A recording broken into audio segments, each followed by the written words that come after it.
Hello সবাইকে, সবাই কেমন আছো? আশা করছি ভালো আছো। আমি তোমাদের সকলের প্রিয় দোলন আজকে নিয়ে চলে এসেছি একটা নতুন টপিক নিয়ে তোমাদের সাথে শেয়ার করতে।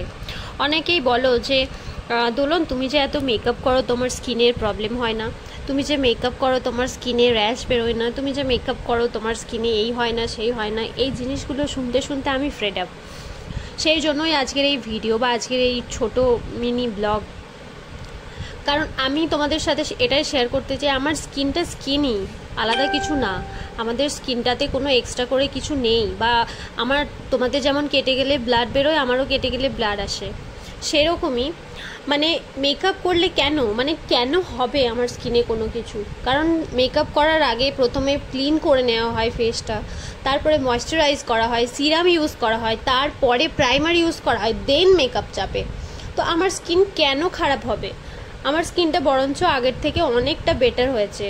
তাই যারা আমাকে এই কোয়েশ্চেনগুলো করো, প্লিজ করো না, কারণ খুব খারাপ লাগে শুনতে। তখন মনে হয় আমরা অন্য গ্রহের কোনো প্রাণী।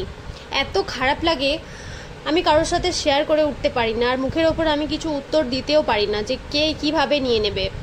তোমাদের স্কিনটা যা, আমার স্কিনটাও তাই ভাই, নতুন করে কি বলবো তোমাদের। তাই আজকে আমি এই ভিডিওর মাধ্যমে তোমাদের জানাতে চাই যে আমার স্কিনটা আলাদা কোনো কিছু না।